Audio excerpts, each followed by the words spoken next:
The National Governors Association and Council of Chief State School Officers issued a report called Benchmarking for Success. And in this report, they called for a new vision for the historic state-federal partnership in education, one in which the federal government could assist states in specific ways at each stage of the journey, including by incentivizing the states to, as soon as possible, offer new funding to help upgrade state standards by adopting a common core of internationally benchmarked standards in math and language arts for grades K to 12, and to help ensure that assessments are aligned to the standards.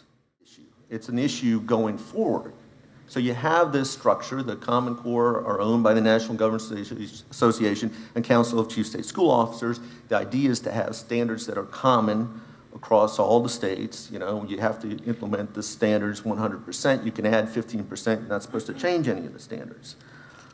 It's a tremendous governance question going forward. The states have given up a tremendous amount of autonomy in participating in this system.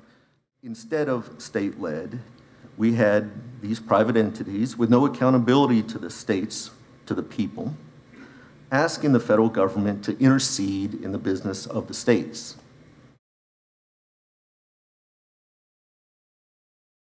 Now, critics, like those of us that are gathered here of national tests, maintain that what is tested is going to be what is taught, and that the combination of national tests, national standards, the race to the top grants, and the No Child Left Behind waivers that the national government is putting out put America on the road to a national curriculum.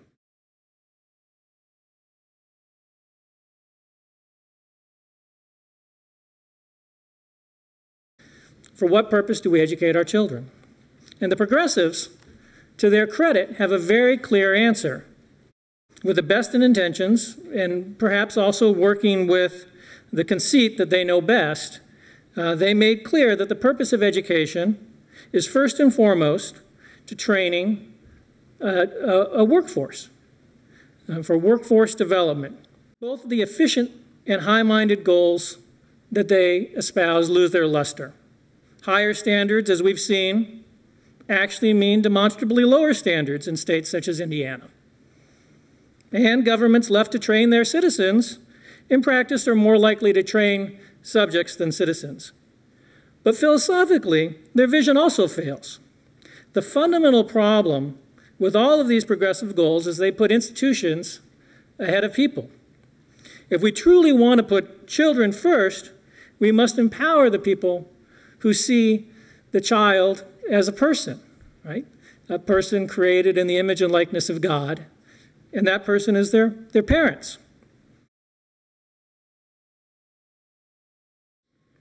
In our modern push to standardize and make uniform and to equalize, we necessarily must end up discarding any higher aspiration of education's end in an embrace of what can only be widely secured agreements about lower and debased ends, an education based upon the lowest common denominator. That's the only way we can agree on what it should look like.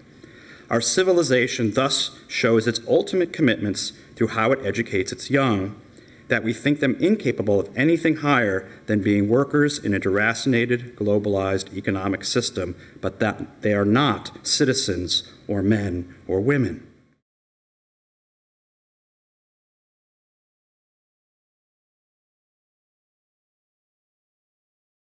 Now, in ELA, the two lead standards writers were David Coleman and Susan Pimentel, neither of whom had experience teaching English either in K-12 or at the college level. Neither of them had ever published serious work on K-12 curriculum and instruction. Neither had a reputation for scholarship and research. They were virtually unknown in the field of English language arts, and English teachers at the high school level really resent this to this day. But they had been chosen to transform ELA education in the U.S. Who recommended them and why, we still do not know. Eventually, by July 2009, CCSSI revealed the names of the 24 members of what was called the Standards Development Work Group, which was designated as developing these two sets of standards. What did the ELA work group look like? Its makeup was quite astonishing. It included no English professors or high school English teachers. This was the group developing college and career readiness standards for English language arts. How could you have legitimate standards without the two groups of educators who know the most about what students should and could be learning in secondary English and reading classes? This is the first clue that there was something very wrong about this project. CCSSI also released in July the names of individuals in a larger feedback group, much larger. This group included one English professor and one high school English teacher. By that time, it had sunk in that there was something wrong with who was talking about English language arts. Because both work groups, the one for math and the one for ELA, worked in secret without open meetings, sunshine law minutes of meetings, or accessible public comment, we have no idea to this day why they made the decisions they did, if they made any decisions, and what the standards writers did with them.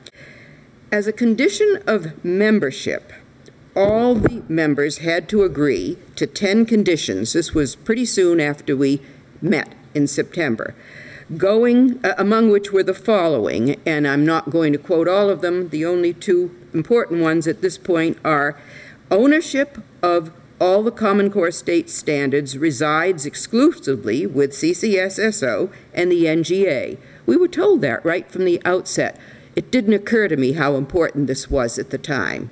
This one must have just slipped by me because I never thought about how you could have public standards if they were owned by an outside group that was private. The other one was the one that I used to talk about often with Jim. It says, I agree to maintain the deliberations, discussions, and work of the validation committee, including the content of any draft or final documents that such a committee might produce, on a strictly confidential basis. Now, I had been on many town committees and on a state board of education, as well as in a state department of education. This was not a civic procedure for the development of state standards.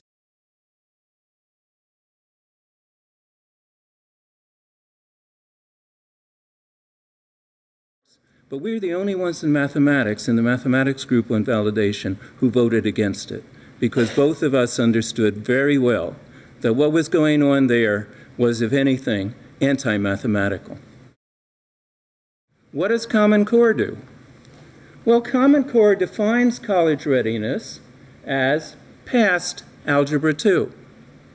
Well, that is a very weak standard. That is a very weak standard.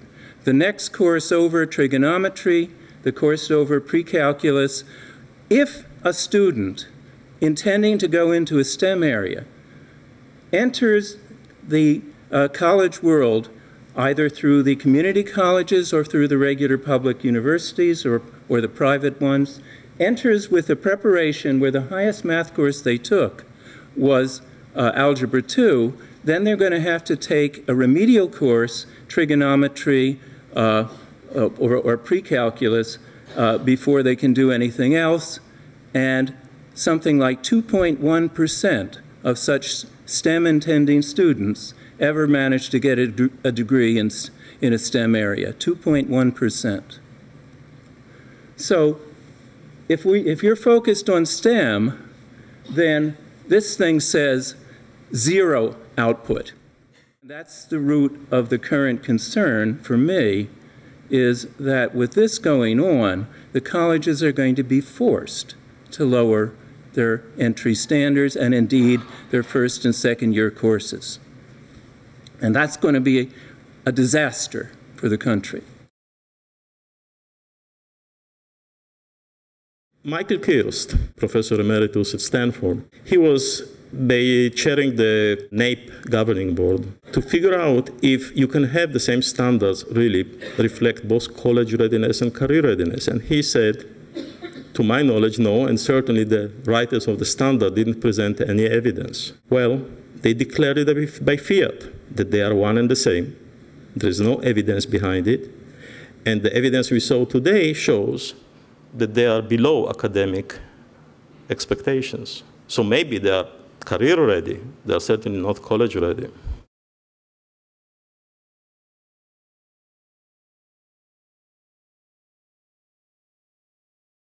It's not apparent that the individual standards were tied to any research. I mean, normally when you see something this important, you see these citations after it that have little people's names and dates, and that's because they're based on research. So surely you'd think that the academic standards for a nation of children would be based on research.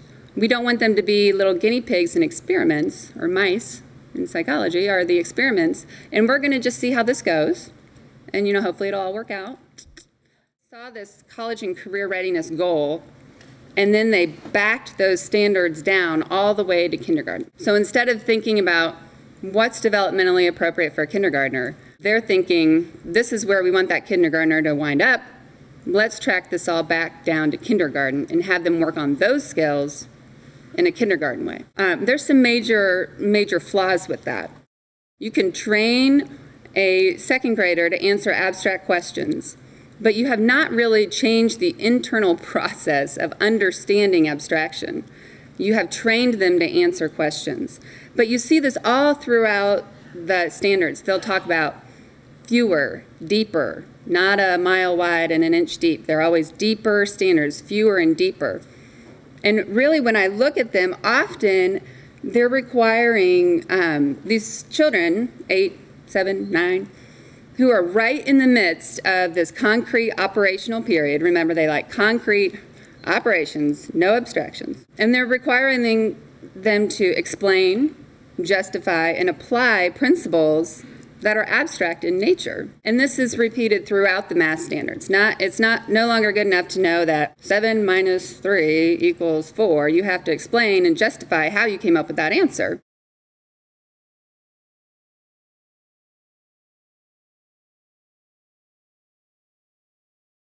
For the Common Core test that came out of New York this spring, for example, they penalized children for getting the right answer with the wrong method. So if we're talking about Common Core having, supposed to be, you have freedom within the classroom, you can get to the goals of Common Core whatever way you want, but that test comes in with the ratchet and says, oh, but if you didn't teach this method, look, all your kids are going to score, they can't get the multiplication problem right, even though they know how to multiply. They can change the test to push the sort of teaching that they want to be occurring in schools. So even teachers who in the past, you've heard this probably if you talk to a teacher, oh, I've just closed, I closed my door and I ignore them, it's another fad. I've seen 5 of them in the past 20 years. Well, if the fad is following you around in your classroom with a clipboard, you can't shut the door. President Obama's education team just announced that they're going to hand out to states their last extension of No Child Left Behind. So that means that was another way by which Common Core entered the states. And to get this waiver of No Child Left Behind, states have to commit once more to Common Core. But not only this, they have to commit to using the results from teacher evaluations to redistribute the good teachers across school districts in the state. I'm not kidding. Literally, if you're a principal and you identify certain teachers as good, you have to present the federal government with the plan of how you will make sure that no school district has more percentages of the rated good teachers than other school districts.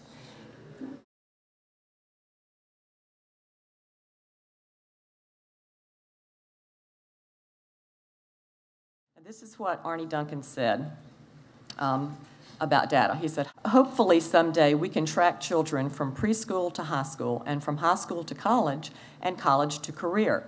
We want to see more states build comprehensive systems that track students from pre-K through college and then link school data to workforce data.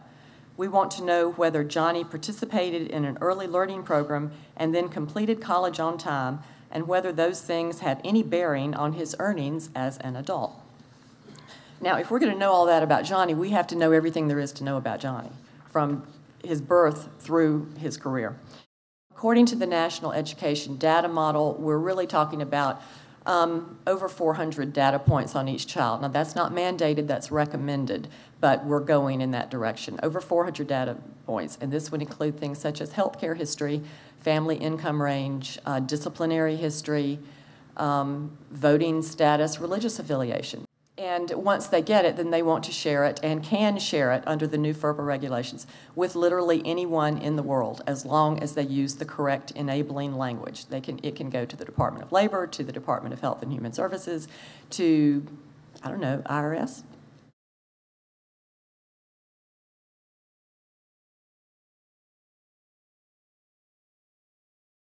I've had recently some Common Core proponents, when looking at the evidence presented by Dr. Milgram and Dr. Wurman, they say, well, okay, well, but what's the harm? We needed to try something.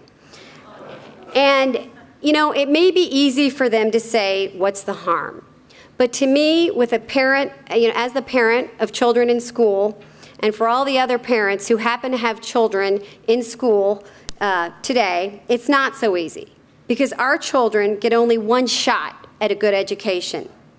And when this fails, which it will, those who sit in positions of power and authority, who have the ability to stop it right now and choose not to, they'll be able to walk away. And some of them will walk away with their pockets lined. But our children can't walk away. They will be forever impacted by the education policy decisions being made by such people today. Let's hope and pray that they do the right thing.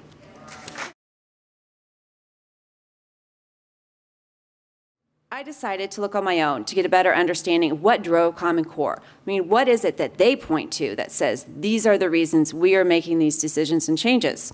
So needless to say, I was shocked. I mean, shocked that a majority of credible people from education establishments all across this country were so steadfast in their supportive standards that had absolutely little to no research to justify its claims.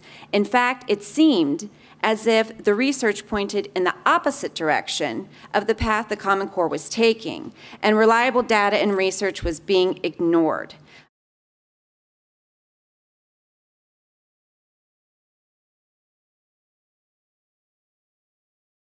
From K to 12, over 50% of reading instructional time must be devoted in the reading or English class to something called informational texts. Many state departments of education, if not school districts, have told their English teachers that they may probably only have time for one long novel, or they may have only time for excerpts.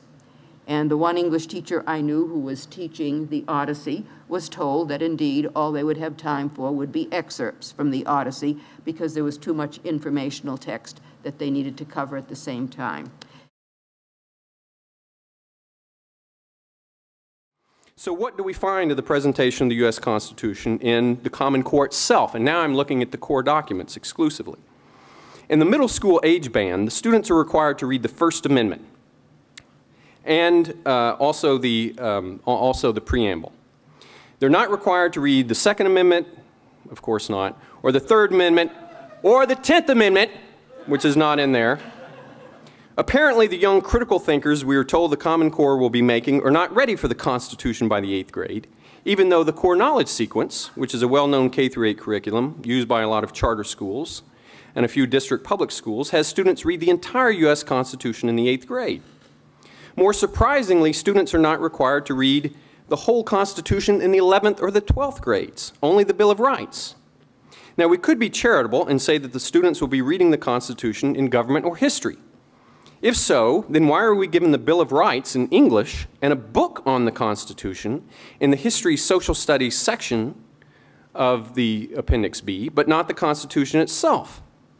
Well, the brief selection taken from that book is more alarming, and this is a modern book that was written. The selection does not explain federalism, checks and balances, or the separation of powers, the rule of law, or the authority of we the people, things that we would expect to find in an introduction to the Constitution. Rather, the selection, having been so heavily edited that it does not even make complete sense, is riddled with incendiary language such as vicious, masterclass, and ugly. What I derive from this is that we cannot count on students to read the whole Constitution themselves. We cannot introduce a complex informational text such as Madison's classic Federalist Numbers 10 or 51. But we can use incendiary language pulled from a recently written book to create in our students a distaste for the Constitution they haven't read. If that's not programming, I don't know what it is.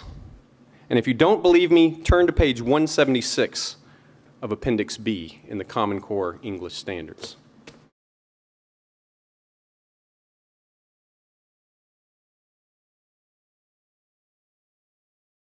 But I think for the purposes of a discussion about school choice, it's also important to realize that the major drivers behind Common Core, the Governors Association, the Council of Chief State School Officers, the U.S. Department of Education, the American Federation for Teachers, the National Education Association, the PTA, the Gates Foundation in achieving, on top of having, over the last 25 years, a very poor record on academic standards and improving student achievement, frankly, anywhere, they're also, none of those folks are advocates of school choice. In fact, many of them have an outright hostility to school choice. So the problem with states adopting a voucher program that has the state test connected to it and pulls the kids then into the Common Core through the standards and the test is they're actually playing right into the hands of the people who for decades have despised school choice.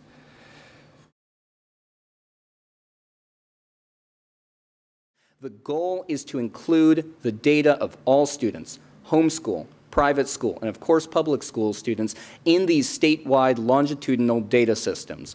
How will this data be protected? What will be included in it? It's frankly Orwellian and very, very concerning, I think, to every parent.